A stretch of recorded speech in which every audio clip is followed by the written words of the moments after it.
Our cover story tonight has exhausted adjectives for copywriters in the news business. No superlative quite covers it, it seems. So I shall state it plainly. The most anticipated news event of the year finally happened today. Donald Trump met Kim Jong-un and the sky did not fall.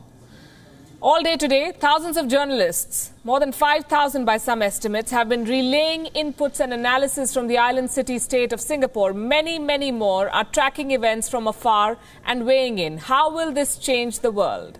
So on this show, we do not pontificate. Let's just focus on the facts. After much back and forth, the leaders of North Korea and the US finally met. This is the first time a sitting American president met with a North Korean head of state. The two countries have not had any diplomatic ties for 7 decades. There was a lot of anticipation. There was a lot of color too. I cannot say the same for the achievements. Let's settle on this being a good, solid start. The two leaders met at the Capella Hotel in Singapore's Sentosa Island. Kim Jong-un arrived 7 minutes early at the venue. We're told it was a way to show respect to Donald Trump. As per Korean tradition, the younger leader should reach first. How very touching after all that has transpired between the two. Their first meeting lasted about 45 minutes. They had a brief interaction with the media before they began, and it's worth replaying that here. Mr. President, how do you feel this night? I feel really great. We're going to have a great discussion, and I think tremendous success. They'll be tremendously successful. And it's my honor, and we will have a terrific relationship, I have no doubt. 우리한테는 우리 발목을 잡는 그 과거가 있고 또 그릇된 분명과 관행들이 우리 때로는 우리 눈과 귀를 가리우기도 했는데 우린 모든 것을 이겨내고 이 자리까지 왔습니다. That set the tone. The American contingent was active on social media. They were watching the summit from a distance like most of us.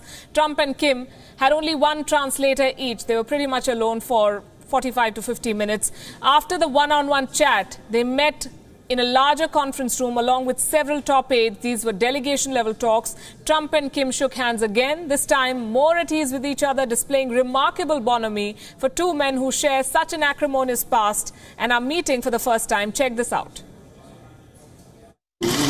발목을 이렇게 지금하고 싶었던 그런 과거를 우리가 과감하게 이겨내고 우리 지금과 우리 다 지우고 여기저기 뭐 그때는 그만의 전주곡이라고 생각해요. 이런 같은 이때까지 이렇게 다른 사람들이 해보지 못한 그런 물론 그 과정은 도전도 있겠지만 사람 각과 함께 훌륭한 출발을 떼는 오늘을 기억하러 앞으로 당신한테 거대한 그런 사업을 시작해서 이렇게 시킬 수 있습니다. We will be successful, and I look forward to working on it with you. It will be done. Thank you very much.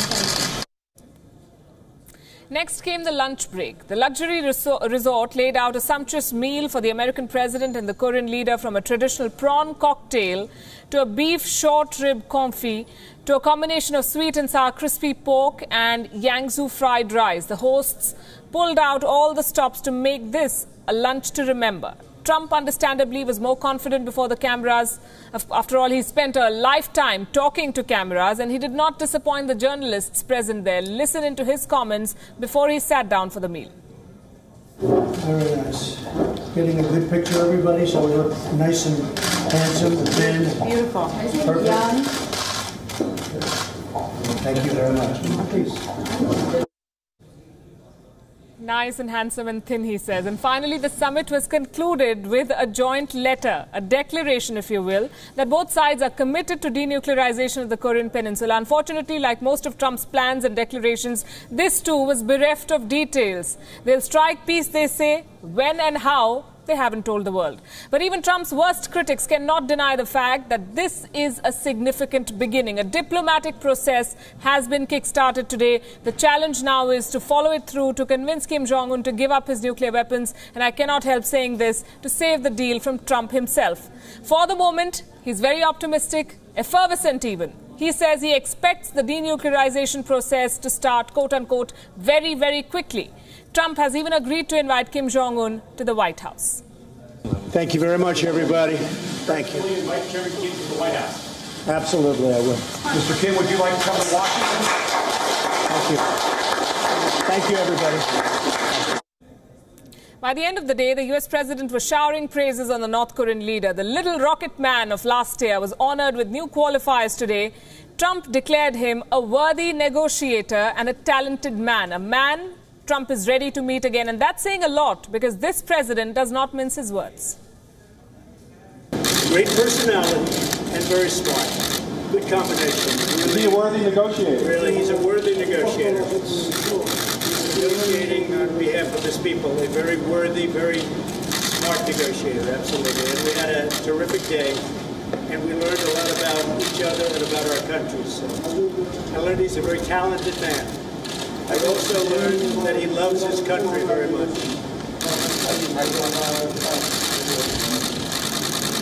I'll see you again.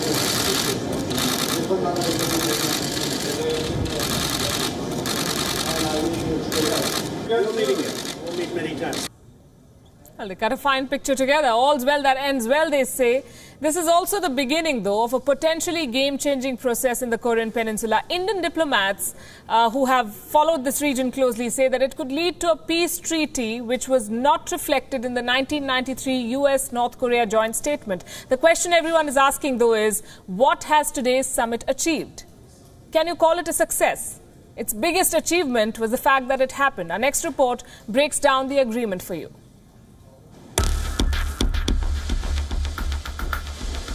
The US-North Korea joint statement is replete with generalities.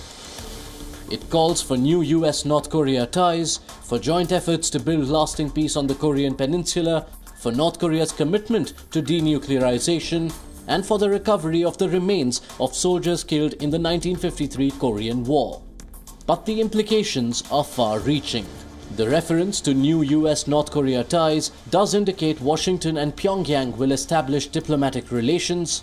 This would have been considered impossible a few months ago when the North was a pariah, a rogue state. I think our whole relationship with North Korea and the Korean Peninsula is it's going to be a very much different situation than it has in the past. We both want to do something. We both are going to do something. And we have developed a very special bond. Joint efforts to build lasting peace on the Korean Peninsula hints at what South Korea's President Moon Jae-in and Kim Jong-un agreed upon during their first summit in April. Its inclusion in the joint statement reflects South Korea's priorities. On the key issue of denuclearization, it's clear that Kim Jong-un has emerged the clear winner. Kim Jong-un has given nothing away. Denuclearization is something they had committed to many years ago. What they mean by denuclearization is not explained. There is no immediate pressure on Kim to denuclearize, and President Trump has also given him enough window on that score. More importantly, North Korea, for long pilloried as a rogue state and an axis of evil, will soon join the ranks of the respectable. Its leader Kim Jong-un has had a summit with Donald Trump, leader of the world's most powerful nation.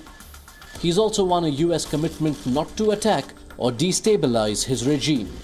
It does take a long time to, pull off complete denuclearization. It takes a long time. Scientifically, you have to wait certain periods of time and a lot of things happen. But despite that, once you start the process, it means it's pretty much over. You can't use them. That's the good news. And that's going to start very, very soon. Kim shows all signs of emerging as an international statesman. Who knows, he may even be in line for the Nobel Prize despite running a repressive and authoritarian dictatorship. Bureau Report, WION. Joining us tonight is a very special panel of guests. From New York, we have Jonathan Watchell. He's the former Director of Communications of the U.S. Mission to the United Nations, also former spokesperson for Nikki Haley. We have with us Nicholas Grossman, International Affairs Professor at the University of Illinois, also someone who tracks politics, national security, etc. He's the at large for ArcDigi. And we have Michael Kovrig. He's a senior advisor on Northeast Asia Crisis Group, joining us from Hong Kong this evening. Good evening to all of you. Let me first come to you, Nicholas Grossman. Would you call today's meeting a success, and why? Not really. The reason why not was because the expectations were set at least decently higher. The United States gave North Korea the meeting that it wanted. 3 generations of the Kim family have wanted a one-on-one meeting with the President of the United States to increase North Korea's international stature. And the United States gave that to North Korea. But in exchange, all that North Korea said was a vague promise about promising to work towards denuclearization in the future, and they even worded it as denuclearization of the Korean Peninsula, which, when taken from North Korea, has always meant to mean that the United States withdraws or breaks the alliance with South Korea also, which hasn't happened. So effectively, the U.S. gave North Korea propaganda victory that it wanted, and in exchange got a very vague promise similar to previous promises that North Korea has broken. Propaganda victory in exchange for a vague promise. Jonathan Watchell, you've observed these negotiations and talks from close quarters. Did you expect more than what has come out? No, I didn't really expect more than that's come out. And actually, Palki, you said earlier on in the program that this is the beginning. This is a kickstart to a process. And I agree with you. I don't think we really need to look at this in some sort of negative terms. Certainly, it can be perceived that the President of the United States, the most powerful nation on earth, has allowed Kim Jong-un to look like a mighty leader of a fabulously powerful country. But at the end of the day, what and where this process goes is what matters here. Either Kim Jong-un is going to follow through with some of the pronouncements that he said in private with Secretary Pompeo and others, and presumably told President Trump in their closed meeting, or he's not. And if he doesn't, the important thing here is that the United States, the President of the United States, is prepared to say, this isn't happening the way it's supposed to happen, and pull out. So I think we have a fairly positive start. We have what appears to be a will to move along this process. And where there's a will, there's a way. And the big question here is there indeed going to be a way to get to the end game here? Michael Kovrig, would you call this meeting a success? Yes, I think against a relatively low bar, given that we were mostly worried in many cases that it could have gone off the rails or been canceled, or there could have been all kinds of unexpected outcomes. I think the three of us all agree that this is a broadly positive summit, and in our assessment, the general positive tone that it puts on negotiations going forward, even if they are, and I would agree, relatively vague, broad political statements and commitments that are lacking in detail, it's still a step in the right direction, and it has the potential to at least generate momentum on a process that will then actually tackle the difficult details. And sure, Kim Jong-un probably got some propaganda points, particularly for his domestic audience for this trip, but I think that's outweighed by the potential positive momentum going forward. The question now is whether the two sides can actually turn this into a process that delivers meaningful outcomes, and that still remains to be seen. Nicholas, what makes this tricky going forward is also the protagonists, the very men who struck this deal. The people, their teams will have to work to ensure that they can save this deal from Donald Trump and Kim Jong-un. Would you say that? I think that's fair to say. Perhaps more from Trump than from Kim, because it's possible that North Korea's interests are little more than kicking the can down the road, that while, of course, North Korea would like to have sanctions relief and like to have some diplomatic normalization, it's extremely unlikely that they'll give up their nuclear weapons to do so. And from the United States perspective, Trump had been claiming things that weren't written down. There have been some statements that indicate he thinks that there have been significant steps towards a process of denuclearization. And while it's certainly possible this is a starting point for that, there haven't been any substantial steps in that direction yet. So a lot of it will depend on whether the President of the United States follows through and demands all of the verifiable measures that actually move in the direction of denuclearization, as opposed to just a promise from North Korea that they would like to maybe do that sometime in the future. Jonathan, would you trust Kim and Trump to go the whole hog? That's a big question, Palki. They as of just a few months ago, were exchanging some pretty harsh rhetoric at one another. So we can only hope that they'll work in a constructive fashion and perhaps, excuse me, withhold impulses, and not fall into the back and forth rhetoric of the past if something goes amiss here.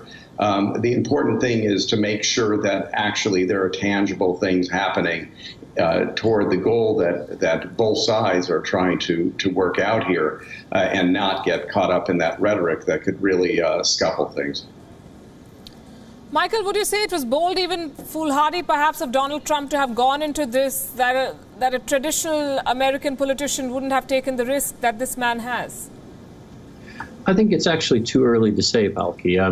Clearly, Trump has made a gamble that by having a leader-level meeting earlier in the process, he can change the game and drive a process forward that might have otherwise stumbled over the fact that lower-level officials in North Korea wouldn't have had the authority to make the kind of compromises that he feels he might be able to get out of Kim Jong-un.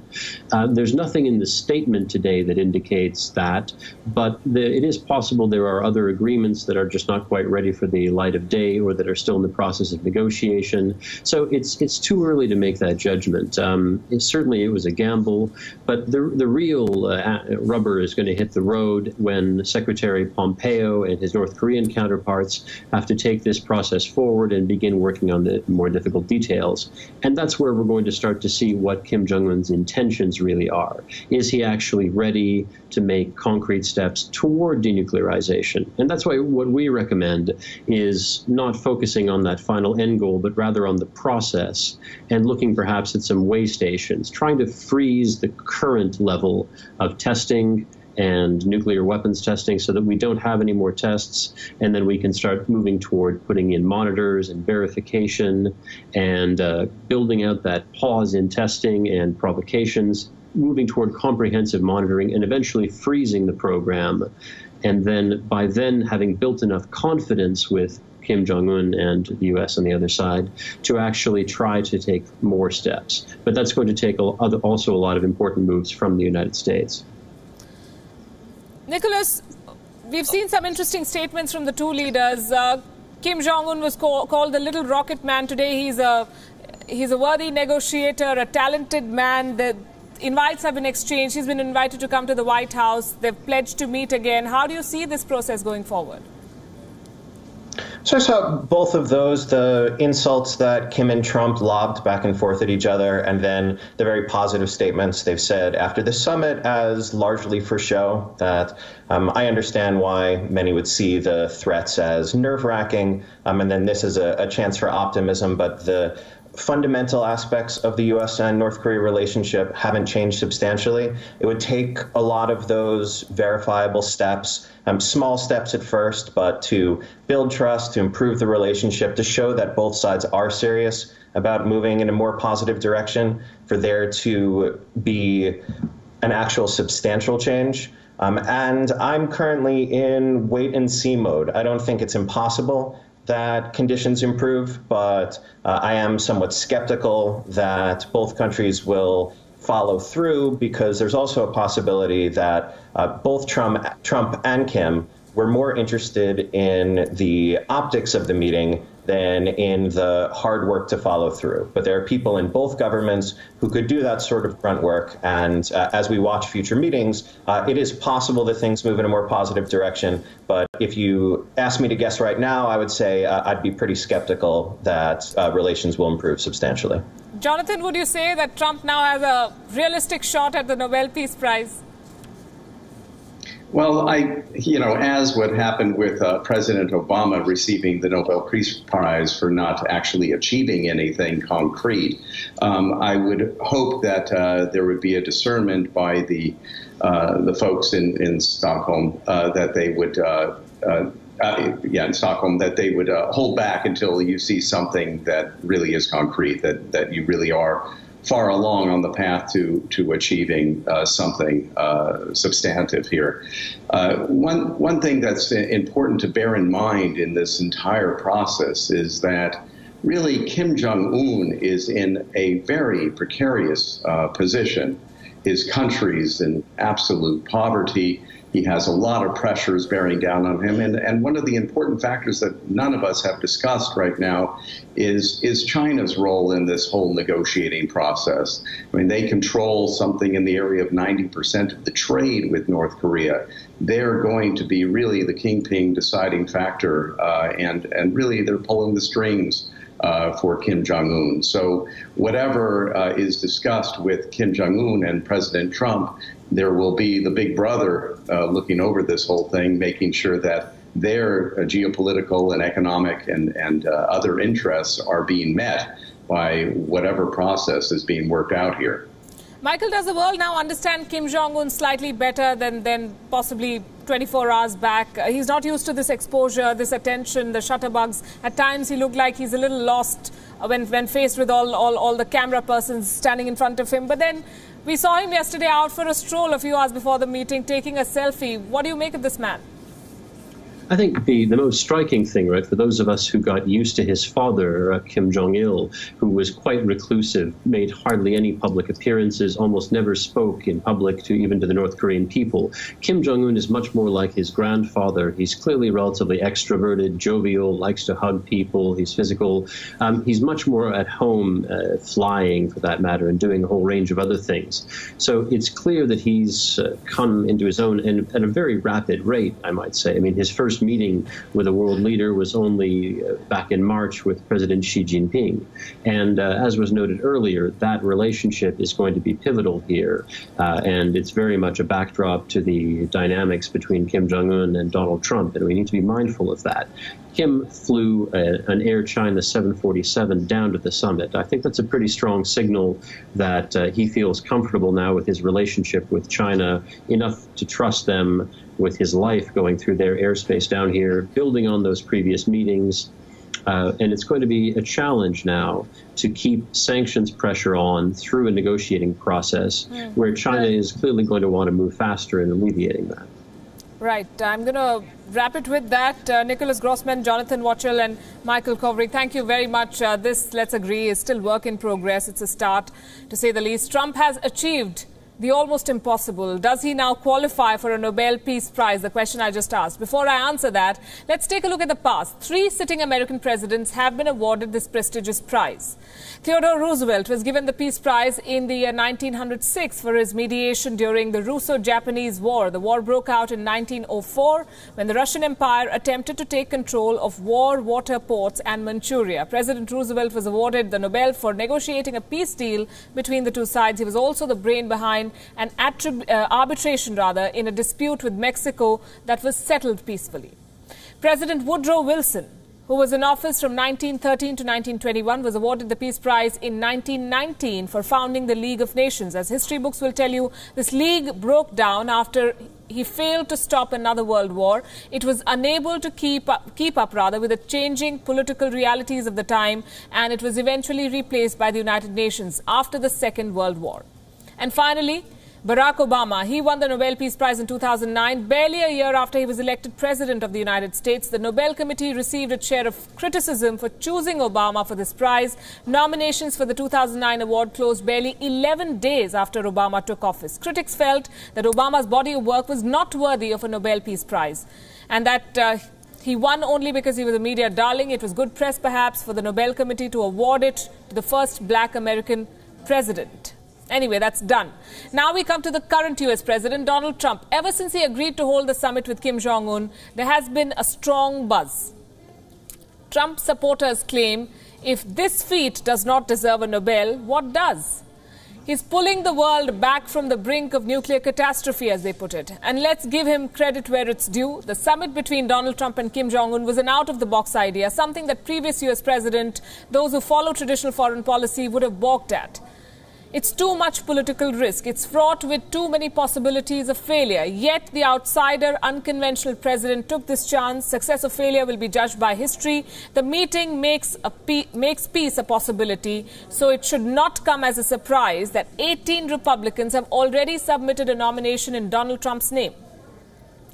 South Korean President Moon Jae-in has even endorsed it. But Trump's winning the Nobel Peace Prize is still unlikely. The Nobel Committee, the panel that decides who wins and who doesn't is deeply divided over Donald Trump, as most people are. Some even say that it's too elitist to entertain the idea of awarding a quote-unquote upstart like Trump. For the moment, the Nobel Committee is considering this nomination and has refused to comment on Trump's chances. A lot of comments are flowing in from elsewhere. From Korea's neighbors to America's allies, and everyone in between has tracked this meeting today and weighed in on what it means for the world. 5,000 journalists and almost the entire world watched the two world leaders script history in Singapore. From threatening each other of nuclear attacks to turning into peace mascots, Kim Jong-un and Trump have amazed one and all. The world is pleasantly surprised. Let's begin with China and their response to this historic meeting. The fact that the top leaders of United States and North Korea are sitting together on an equal footing is of great significance. China welcomes this development because this was an objective and this is something that we worked for. We hope the leaders of the two countries will overcome their differences, build mutual trust, and achieve the denuclearization of the Korean Peninsula. China's response is on obvious lines, and why not? It's North Korea's biggest ally. Peaceful US and North Korea ties will be music to China's ears. It can continue to trade with North Korea, currently battling a barrage of sanctions. However, China has suggested, now that the North has done the unthinkable, why not consider a sanctions relief? China has constantly held the view that the sanctions are not the goal in themselves. The Security Council's action should support and conform to the efforts of current diplomatic talks towards denuclearizing the Korean Peninsula. Among the happiest and the most relaxed would be South Korea. It can forget those times when it was consistently in Trump's firing range. Moon Jae-in, the master negotiator, got Trump and Kim Jong-un together and can now heave a sigh of relief. I congratulate and welcome the success of historic North Korea-U.S. summit with a burning heart. Japan's Hokkaido Island was under the spotlight last year after North Korea's long-range missiles test raised alarm in neighboring Japan. Kim Jong-un's rockets soared over the northern island, which was at the maximum risk. And today, Japan's Prime Minister is a happy man. I welcome the US-North Korea summit as a step forward towards a comprehensive resolution of the issues surrounding North Korea, because it confirmed leader Kim Jong-un's will to commit to complete denuclearization of the Korean Peninsula. Russia has also given a positive feedback of the deal between US President Donald Trump and North Korean leader Kim Jong-un. But it believes that the devil is in the detail. The North Korea-Russia ties improved after Putin assumed power, although they perhaps became more complicated. Russia publicly condemned the increasing number of nuclear tests conducted by North Korea from the mid-2000s onwards. Despite this, Russia wrote off 90% of North Korea's historic debt. New Delhi has also welcomed the historic talks between the two leaders. Describing the meeting as a positive development, it says, India has always supported all efforts to bring about peace and stability in the Korean Peninsula. This through dialogue and diplomacy. We hope that the outcomes of the US-North Korea summit will be implemented, thus paving the way for lasting peace and stability in the Korean Peninsula. This development assumes great significance because India had stopped all trade ties with North Korea except food and medicine from April last year, in line with UN sanctions over North Korea's nuclear tests. In case of a sanction relief, India can revive its trade ties. Bureau Report, WION. The India link does not end there. Let me give you some background before explaining. A year ago, people would have laughed at the prospect of a meeting between Donald Trump and Kim Jong-un. There was no meeting ground. They were this close to war. So when in March this year, Trump accepted Kim Jong-un's invitation for a summit, he shocked the world and many in his own government. President Trump said that this was all part of a plan, a strategy. He first put maximum pressure on North Korea. His sanctions crippled North Korea's economy. He isolated this country from the rest of the world. Then he threatened it with war, annihilation. And then he offered the hope of talks. Pyongyang bought it, hook, line and sinker. Now, what I'm going to say might sound preposterous, but give it a thought. Can India take some inspiration, a leaf perhaps, out of the Trump playbook? Can it isolate Pakistan by dropping the most favoured nation status? Remember, Pakistan is on the brink of bankruptcy, its economy is in tatters. Then persuade Pakistan's allies to play a neutral role, not support Islamabad's terror machinery, perhaps cut a deal with the likes of China on Obor. And then offer the hope of talks. Who knows, a mix of coercion and coaxing might work here as well. It's not like India hasn't tried in the past. Prime Minister Narendra Modi even paid a visit to Pakistan, but past efforts have failed to deliver. Modi's invitation to Nawaz Sharif to attend his swearing-in ceremony 4 years ago was an informal summit. But hopes of building on that were torpedoed by sections of the establishment in Islamabad opposed to any transformation in relations with India. Modi made another attempt in December 2015. He stopped over in Lahore to attend a wedding in Sharif's family. It was another informal summit at short notice. A week later, there was the terror strike on Pathankot Air Base. Other high-profile outreach initiatives have also collapsed. Internationally, a case in point is the Donald Trump-Xi Jinping summit in Mar-a-Lago, Florida in April last year. It was the first meeting between the two leaders. It promised much but delivered little. Today, the US and China stand dangerously close to a trade war, if they aren't in one already. More recent examples of failed summits is the G7 in Canada last week, which collapsed when Trump accused traditional neighbors and allies of unfair trade practices and walked out. The 1993 Oslo Accords was a peace treaty between Israel and the Palestinians. It was signed by the late Palestinian leader Yasser Arafat and then Israeli Prime Minister Yitzhak Rabin. But the Palestinians continue to remain stateless and at the mercy of Israeli guns. Not all summits succeed. To everyone who witnessed this history in the making, the public greeting between the leaders seemed to be over in the blink of an eye. But according to body language experts, both Trump and Kim revealed more than they wanted to through their gestures. Here's a look at what the unsaid conveyed.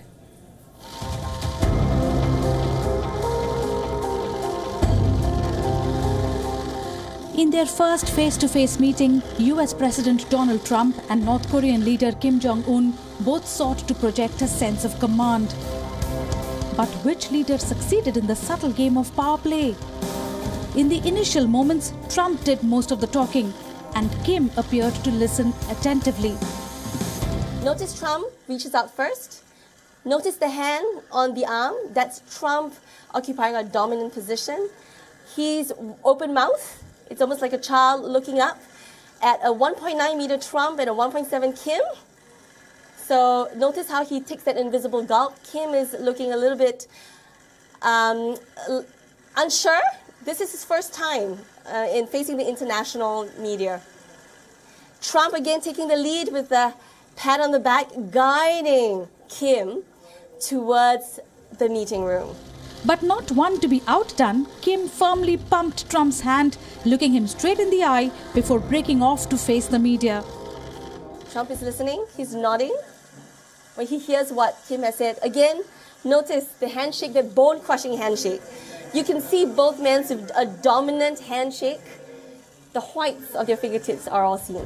Kim's first major interaction with the international community also betrayed a sense of awe and wonder as he faced the rapid-fire shutters of photographers in the opulence of the Singapore luxury hotel. Kim's sister and trusted aide Kim Yo-jong was close by. Often called the most powerful woman in North Korea, she was the familiar presence by her brother's side. The US president, who's more than twice Kim's age, then appeared to lead the way to the library where they held a one-on-one meeting. He tried to show who's really running the show by placing his hand on the North Korean leader's back. Firstly, you can see Kim's expression the very first time when he's looking at Trump when they're doing the handshake. Kim's mouth is a little bit ajar. It's almost like he's looking at, wow, I made it happen. This is it. This is the moment. And whatever it is, Kim starts off more relaxed than Trump, right? Because he has already succeeded in whatever North Korea has won without any concessions. They have not completely denuclearized. So he's more relaxed because whatever result, whichever way the cookie crumbles, North Korea has won. To the world, it may have seemed simple. Just handshakes, smiles, and exchange of pleasantries between the two leaders. In reality, The two leaders' body language shows that the stage was just being set for tough negotiations before the unprecedented talks. Bureau Report, WION.